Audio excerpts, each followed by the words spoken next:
Coming up, March Madness is underway and a recap of the Paralympics. Plus, all things Bears, Bears, Bears. I'm Birchard Allen. And I'm Quinton Days. All this and so much more. Rambler Sports Locker begins now.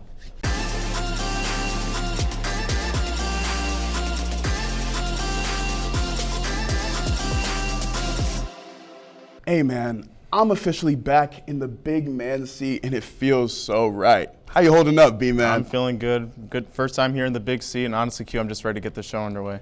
Look, man, I feel ya, but let's not be in so much of a hurry. I mean, look at these smiles. We have to savor the screen time we have. We have some exciting Rambler sports updates. Here's Kaya Otto with the Rambler Rundown. Thanks, Birchard. First up, the Loyola men's volleyball team secured a 3-set victory against Queens last Friday at Gentile Arena. They also defeated the Royals 3-0 on Saturday. Junior middle Aiden Klein assisted in the consecutive wins and was selected by the Midwestern Intercollegiate Volleyball Association as the Defensive Player of the Week for the first time in his career. Next, our women's basketball team announced they will be playing in their first ever National Invitation Tournament after the NCAA Selection Sunday. The Ramblers wrapped up the regular season with a 14-17 overall record, placing 8th in the conference. The first round begins this Saturday against Norfolk State. Finally, junior softball player Nat Lesnicki was named Player of the Week by the Atlantic 10. This signifies the second A10 Weekly Award for Loyola, following freshman Katie Gadoshek being named Rookie of the Week. Can't wait to see what the Ramblers bring to the stage. For Rambler Sports Locker, I'm Kaya Otto. Thanks, Kaya. Hopefully you made your brackets because March Madness is underway. Elizabeth Long was at the Big Ten Championship last week and had the chance to interview some fans. I'm here at United Center today for Championship Sunday with number 1 seeded Michigan slated to play number 7 seeded Purdue. With both teams being very local, there's been a lot of fans in attendance. Let's hear from them now. How have you enjoyed the tournament so far? Oh my God, it's amazing. It's so competitive. Every single game is like right to the edge, including the last one against Wisconsin. I mean, 3-pointer to win it, and now we're going into halftime tied up. It's like a whole new game. It's really cool. It's like awesome to watch and everything. It's been fun. I agree. It's been fun to watch, and I like Michigan, so they're winning, so I'm happy with it. It's been fun. We've loved it so far. It's been amazing. Go Boilers. How have you enjoyed today? I loved it. Loved it? Yeah. It's always great when Purdue gets to come to Chicago for the Big Ten tournament. We come every time they're here, and we're hoping for a big W today. Yeah. This has been a great tournament. Love Chicago and love to see the Michigan Wolverines. What was your reaction to that game winner yesterday? Oh my God, I was sitting there thinking, like, what are we doing? Why are we doing a 3-point? Just go in, get the foul, whatever, and then they pass over to the Big Ten Player of the Year and just drains it. Are you kidding me right now? I freaked out. It was amazing. What do you guys hope to see from Purdue in the second half? I'd like them to keep it close. I mean, they're playing clutch. It's a do-or-die situation. For boiling up, we brought our luck for our Boilers. They can do it. We've got 4 great senior players that have been there for all 4 years, so I think that I know Michigan's favored, but I believe in the heart of Purdue, we can do it. Yeah, Michigan is a great team. It's been a great game up till now. I hope Purdue can keep up the defense, keep up the scoring, and boiler up. Boiler up! Play defense a little better. Rebound. And make our free throws. Do you have anything to add? Play tough. Yeah. And what do you think Michigan needs to do this second half to win? I just think keep going to the basket. Let's get some easy baskets and put a lot of pressure on Purdue to win. How do you think Michigan has played so far this tournament? I think they've played really good. I could see them win the March Madness tournament. Yeah. They've been playing good, but in this game, I think their defense needs to be a bit better. I agree. I think there should be a bit more defense, and passing, I think, is going to be the key. And you don't want to be solo right now because Purdue's doing a really good job at covering everyone swarming who's going solo. I agree. Their defense needs to be better, but their offense is good. Perfect. Thank you, you guys. Good job. Overall, an amazing experience at the Big Ten tournament, catching up with fans and seeing all the action. But now that all the conference tournament drama is wrapped up after the Big Ten tournament, all eyes turned to Selection Sunday to decide our bracket for this year. Let's take a look at the 4 regions and 68 teams. 1 seed Duke in the East arguably has the most difficult path to the Final Four, with a strong 2-seeded UConn, as well as the likes of Michigan State and Kansas at the 3rd and 4th seed. Also, UCLA, the strongest 7 seed in the tournament, joins them in the East. A lot of big names and potential big matchups over here. In the West, Purdue was named a 2 seed after their win in the Big Ten tournament. They are ranked higher in March Madness than in their own conference, where they were the 7th seed. Utah State could have been ranked higher by the committee, as they are a 9 seed, despite winning the Mountain West Conference with ease and arguably deserving an easier opening matchup. In the South, Vanderbilt was named a 5 seed, despite reaching the SEC tournament final. The 11th seed, VCU, has won 16 of their last 17 games. Despite a losing start to the season, the Rams had potential for a higher bid. In the South, these lower seeds have a lot of potential for upsets. Looking at the Midwest, Michigan is the obvious choice to progress. The 5 seed Texas Tech has some big wins under their belt against Houston, Duke, and Arizona. Definitely a very strong 5 seed. Also, Miami, Ohio, who went undefeated until their conference tournament, secured their place in the bracket by defeating SMU for the 11th seed. As always, so much action to look forward to this March. Brackets are locked. It's time to sit back and enjoy the madness. I'm Elizabeth Long, sending it back to the anchors. From dominant team victories to historic individual performances, Team USA made a powerful statement on the world stage at this year's Paralympic Games. Here's Juliette Woerhle with the latest. Thanks, Birchard. Well, the Paralympics officially came to a close on March 15th, and I am back again with more good news for Team USA. Team USA delivered many memorable moments at this year's Games. One of the biggest highlights came from para-ice hockey, where Team USA continued its dominance on the ice. The American team defeated Canada in the gold medal game, securing their 5th consecutive Paralympic title. The victory cemented the team's reputation as one of the most successful programs in the history of the sport, as thrilled fans watched from all around the world.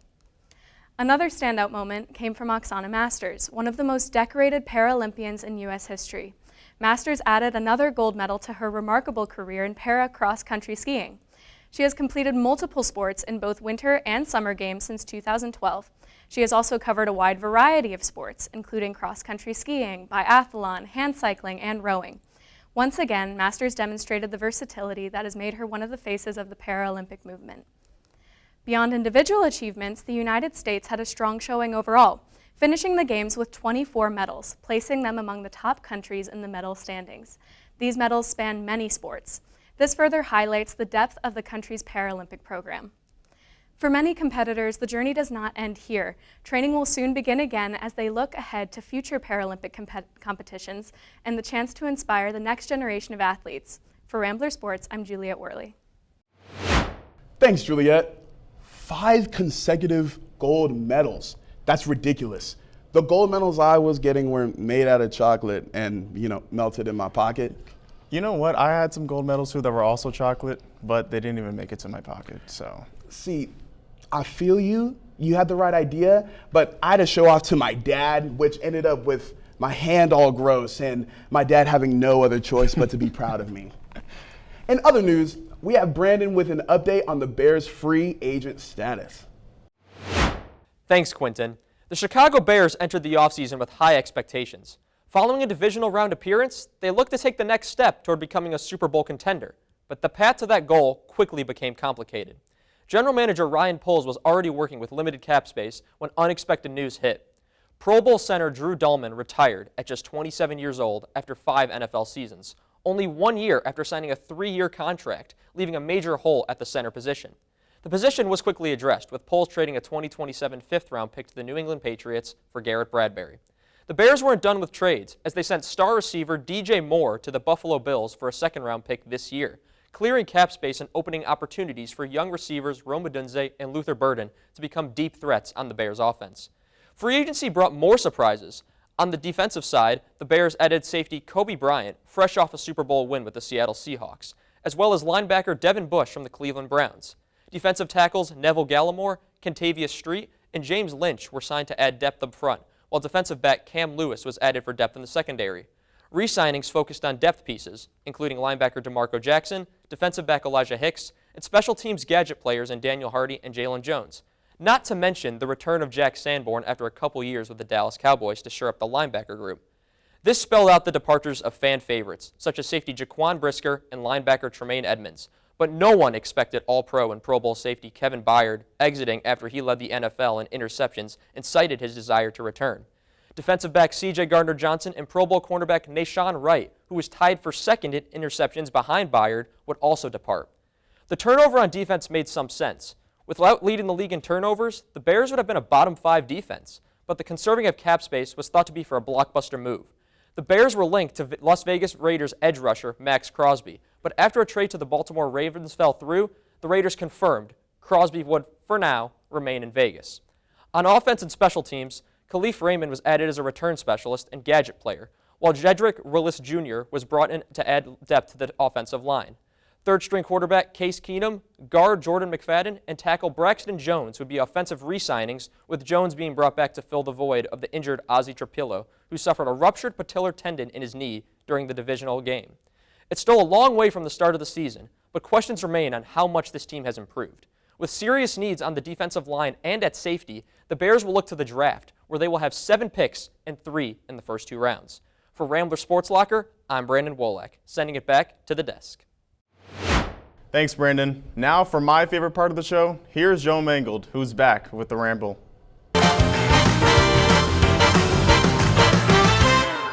Hello, everyone, and welcome back to the Ramble.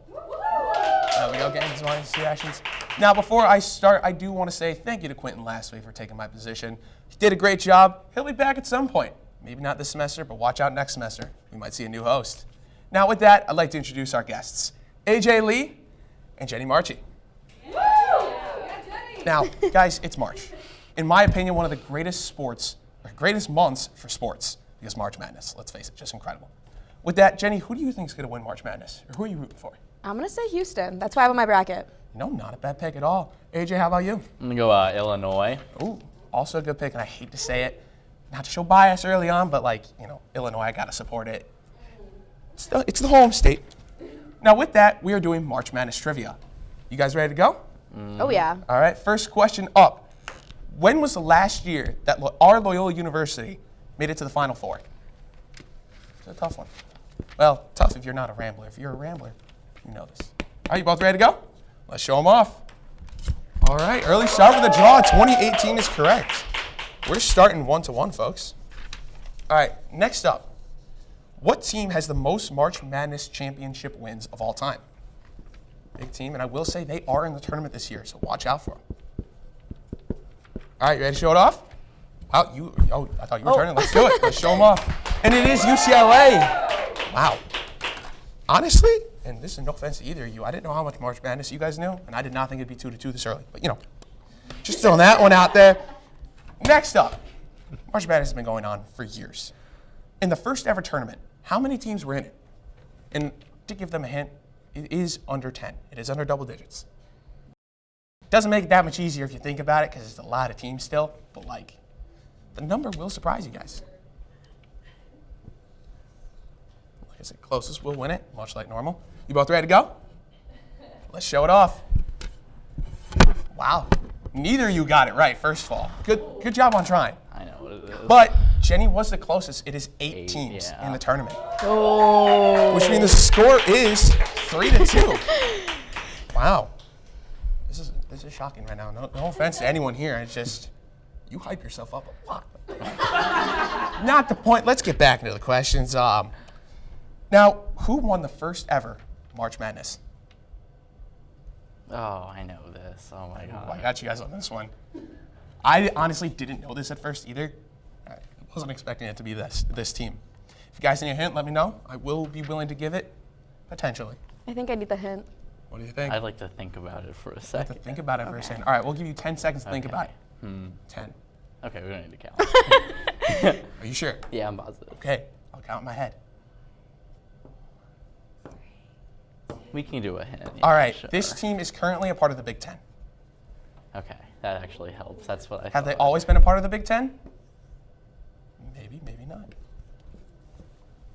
Wow, he instantly knew what this team is. And you know what? That's how it was for me at one point. You see it and you realize it. It might be that team, or it might be Jenny's team. I don't know. Oh. All right, guys, ready to go? Let's show them off. Wow, AJ tied the game. It is Oregon. All right, we are tied 3-3, which means we're getting to the favorite part of this, in my opinion, the tiebreaker questions. For the first one, what team has had the most March Madness appearances of all time? And a quick hint for this one, they are currently in the tournament. Let's see who knows this. This is make or break, I will say that much. Winner takes it all. You guys both ready to go? I think so. All right, let's show it off. Oh, neither are correct. I hate to say it. The team that is currently holding that record, 7 seed Kentucky. They have about 62, and it has an asterisk because, they made it this year. Now, for another question, this is for Loyola. What was the year that Loyola won it all? The only year we've won the March Madness tournament. Wow, you are just ready to go. This is impressive. I didn't think this would happen. Wow. I think this is right here. I sure hope so. No, I just know this. It's a weird thing for you to just kind of randomly know. Well, I go to this school, so I feel like it's so do I, appropriate. But I know. All right, you both ready to go? Let's show them off. Wow, you don't have faith in our school at all. I hate to do it, but AJ is correct. It was 1963. Very early on in March Madness. We've made Final Four appearances since. We've made tournament appearances since. Haven't done that. Hoping it happens some point. Not. With that, AJ Lee is our winner today. Wow. Incredible matchup between you two. Seriously, I was not ready for tiebreaker questions today. I mean, just great job, both of you. No, I mean, and like. Oh. All right, well, the marker's gone, so it left quicker than everything else. It left quicker than Wisconsin left the tournament. Let's go with that. Now, with that, AJ, Jenny, thank you guys for both being on the show today. And now, let's shoot this one back to the anchors. Thanks, everyone. Wow, cute. That was some week of sports updates. That's what I'm saying, Birch. The type of week that makes you want to make an alternate account, maybe just to watch us again, maybe just to give us another view. Well, we'll definitely be back soon. But that wraps up this episode of Rambler Sports Locker. To stay up to date on all things Rambler Sports, be sure to follow us on X, TikTok, and Instagram at Loyola RSL, and subscribe to our YouTube channel. From all of us here at Rambler Sports Locker, I'm Birchard Allen. I'm Quinton Days. We'll see you next week, and don't forget to turn off the lights.